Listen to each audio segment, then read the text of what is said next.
Approaching 9:19 AM on this Friday morning's OTB AM, and it's Cape Town calling because we're heading over to South Africa now ahead of the URC final between the Stormers and Munster, which takes place tomorrow 5:30 at the DHL Stadium in Cape Town. Alan Quinlan, good morning, how are things? Morning lads, all good, Shane, thanks. Any crack over there? I heard it was pelting rain yesterday. Yeah, it was lashing rain all day. It didn't, in fairness to Munster fans, made a good decision. They stayed in out of the rain all day in the pubs here in Cape Town. So I'm not sure that was impacted by the rain. I'd say that would have been the plan regardless. Well, I met one man from Abbeyfield, Dan O'Connor, and he said he rang his wife and she said, be very careful, you stay in out of that rain. He said no problem, so he stayed in the pub for the whole day. Just following the advice. What's it like actually, Quinny, Cape Town? It's lovely. It's obviously culturally very different, Johnny. I think there's a lot of challenges here. When you drive from the airport into the city, you see all the townships on both sides on the way in. And then you get into the city, obviously, and you go to Camps Bay or one of these places and you see a different way of life and a different level from the poverty that you see on the way in from the airport. But it's beautiful.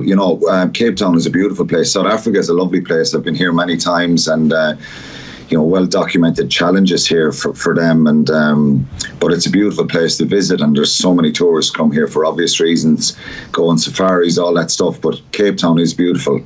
So many things to see here as well. Many Munster fans made the trip. It's a 55,000 record sellout, as I understand it, but have many travelled over? Well, there's talks of 5,000. I don't know if that's going to materialise, but that was being reported during the week. But kind of every corner or area you go to, you see Munster jerseys floating around. They're donning the colours. The hotel was rocking here last night. There was lots of them celebrating and enjoying themselves, I should say, not celebrating just yet. Yeah, but there's talks of a lot of Munster fans travelling. There's obviously travel groups here, organised travel groups, and then there's people, I suppose, who've come themselves. And I met a couple of people from America last night, expats who travel from the States. There's people from, Dubai, Abu Dhabi, all that kind of stuff. So you're meeting people from everywhere here. But I don't know the exact numbers, but they'll definitely try and make themselves heard. They're going to be totally outnumbered. Obviously, there's going to be over 50,000 Stormers fans here, and it's a wonderful stadium. The big concern is the pitch, really, and the South Africans will say that themselves. And it rained all day yesterday, constant. So that's going to make it even more challenging for the surface and the pitch. Yeah, certainly going to add an extra element to the whole thing for sure. Like Munster looking for the first success in the URC in 12 years. If they win at the weekend, Quinny, if you'd said at the start of the year Leinster would finish with no silverware and Munster would get some, if you'd have ripped their arm off. It's really unthinkable, Shane, because, and that's basically down to the start. Munster started a campaign away to Cardiff. They lost. They had to go back the week after. This is back in September, and they lost to the Dragons. So 2 games in, there are 2 losses. Then they beat Zebra at home, didn't get a bonus point win, underwhelming performance, then lost to Connacht, beat the Bulls, and then lost to Leinster and Ulster. So in the first 5 games, you'd 5 losses out of 7 matches. So you wouldn't be that optimistic with that sort of situation in any sport if you lose 5 of your first league games out of 7. So it really is credit to, you've got to give them a lot of credit. From probably November, they went on a great run right up to the end of March when Glasgow kind of shocked them at home and beat them convincingly at home, and really kind of took away.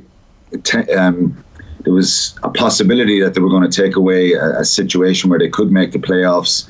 At that stage, you were thinking top 4, home quarter-final, being in Europe, all that stuff. And then you had that daunting task of going to South Africa in round 17 and 18. So it wasn't looking good around that time, the end of March. But they went to South Africa and they were brilliant. They got a brilliant win against the Stormers, a draw against the Sharks. Then they obviously went to Glasgow and to Dublin to beat Leinster. So they've shown a lot of character. They've shown a lot of improvement from the start of the season. there was mitigation around the start, I suppose. They had a lot of players away in that emerging Ireland tour in South Africa. A very, very slow start. New coaches, new game plan, all that kind of stuff. But nobody would have expected this, and that's probably the reality. So they find themselves in a final. They've lost 3 finals since 2011. To Glasgow in 2015, the Scarlets 2017, and to Leinster in 2021. So, and I suppose there's plenty of semi-finals in there as well. So they've been knocking on the door a few times, but haven't got over the line. And this is going to be a really tough task, and that's just the reality. You're so far away from home, playing against the champions, lots of Springboks in their team, but they've shown a little bit of grit and determination, quality in the last week, a couple of weeks, that would give you positive signs going into this final. The influence of Manny Libbok will be fairly crucial for Munster to nullify Quinny. I mean, he really is their golden boy for the Stormers. Going to be a tough task to stop him, but I suppose if you can, I guess, thwart his influence on the game to some degree, Munster will have a serious chance of winning. Yeah, well, if he gets time and space, and he's very, very talented. I think nobody wanted him a couple of years ago. Stormers signed him. Up and down performances at times over the last number of years, but he's undoubted quality. You know, he's a running fly half who can step. He's so quick. He's such a danger at all times, and I think you saw that in the semi-final win against the Connacht a couple of weeks ago, where the Stormers kind of struck from deep, and you know, they didn't have a lot of possession that game. Amazingly, Connacht had 70% possession and 65-66% territory. So kind of when you look at the stats of possession and territory, you think Connacht should have been closer, and they were at stages in the game, but the Stormers can really hurt you with in those early phases, if you like, of attack, and Libbok is central to that. You know, if he's in flow, he can be very, very dangerous. So he's someone Munster be very aware of. But there's many players in this team. They have a lot of quality, a lot of power, and they've incredible athleticism. So they're big physical players who can step.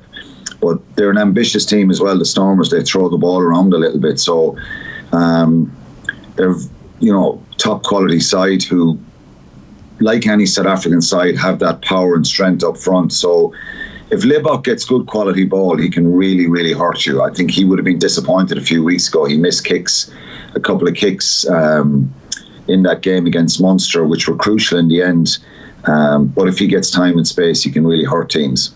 It's funny, I was reading quotes from Bernard Jackman yesterday, and he was very much making the case for Munster. Like he said, if Munster defend as they have recently, they'll be very, very tough to beat. He said the Stormers are incredibly loose, they give you opportunities, and he described them as a little bit wild as well. So there are certainly aspects of the Stormers, albeit, as he said, they were impressive against Connacht, but there are elements to their game that you can really get at.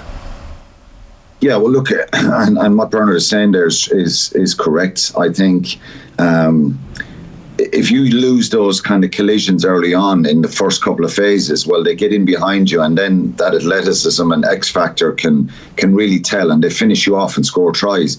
If you're strong and resilient and connected in defence and frustrate them a little bit, well, that's going to be the key for Munster. So defensively, it is really, really important that Munster, don't shoot out of the line. They back themselves to stay connected. In that game in the semi-final, when Connacht kicked upfield, very fragmented line, defensive line coming up, one-on-one situations where these guys can just step you and run past you.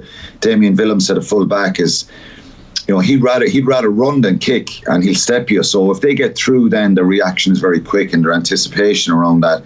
So that's what they want to do, of course.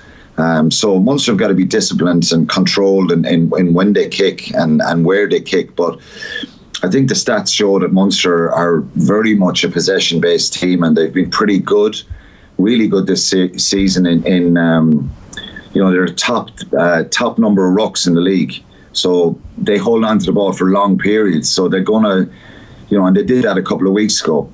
Sometimes you can say all these things, Shane, and it doesn't pan out that way. I think the Stormers will have looked at Munster, and they'll try and figure out ways of getting the ball back off them, smashing them probably when they carry and stuff like that. But for Munster, it's very much a case of, you can overanalyze and look at the opposition, but I think they'll be very conscious of loose kicking, and their wingers come in off scrums and lineouts, and if you don't make that first up tackle, if they get in behind you or get an offload, well, they cause all sorts of problems. And that's what they did against Connacht, because a team with 29% possession in a game scored 6 tries. It's unbelievable, really. So that would indicate that with limited possession, they can really hurt you. So, of course, Munster have got to be disciplined. And if they do that, they can frustrate them. And they've got to stay in the game here, because I think the Stormers will really think that, they had one off day a couple of weeks ago, and Munster are not good enough to be here, or mixing it with them. I would think they really think that they are a very good side. There's no doubt about it. They're the champions, and they have a perfect situation of a home final with 50,000 people cheering them on. We saw that last week, though. Home final doesn't always go in favour of the home team.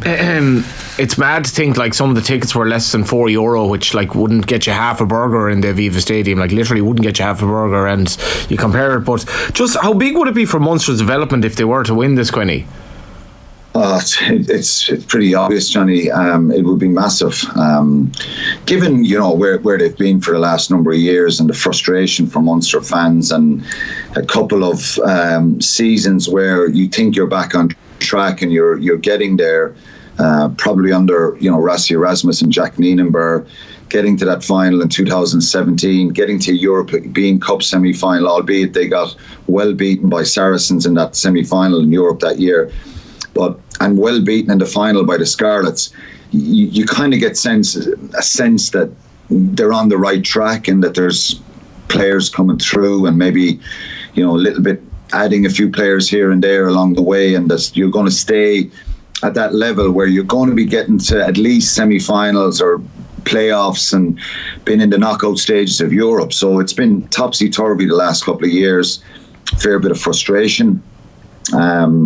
But I think since Graham Roundtree's come in, I think he's steadied the ship. He's got a great connection with the fans again. He's very open and honest in his interviews. And I know from, if you interviewed Graham Roundtree this morning here, he'd be quite relaxed about,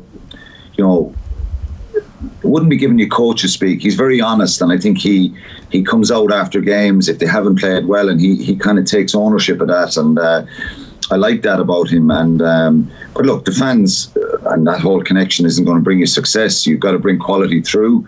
There is some young players that give you hope for optimism that they're coming through. There's certain areas that they're short in. They need more depth in the front row. They need more guys on the Irish team. It's quite obvious. The more players you have playing nationally, the stronger you are provincially, and so I think they're on the right track. And there's certainly a different feel that. Look, they could.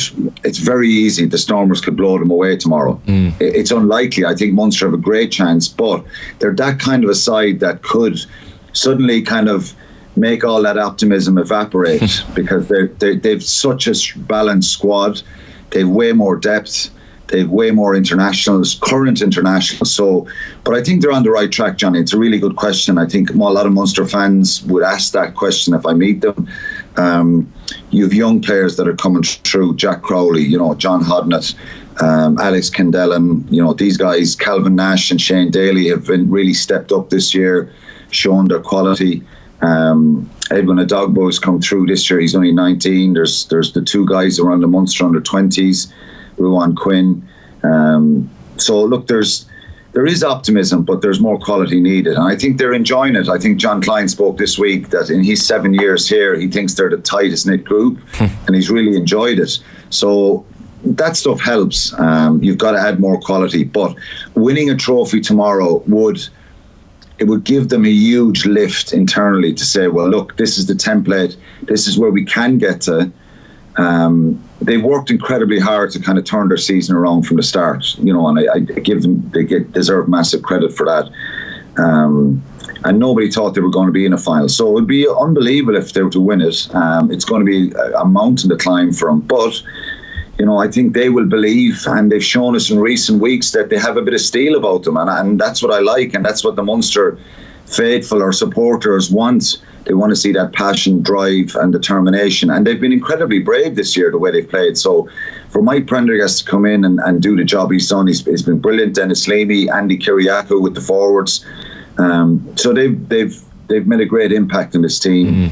They need more quality through, and obviously there's a level there that you consistently need to be good at. So no matter what happens tomorrow, I think it's really imperative that they get a good pre-season and they hit the ground running, because you don't want another situation where you're struggling at the start of the season again. Yeah, Nash, you mentioned return from injury along with Fekitoa and Steinman and Murray, so some big guns back. Score prediction, Quinny?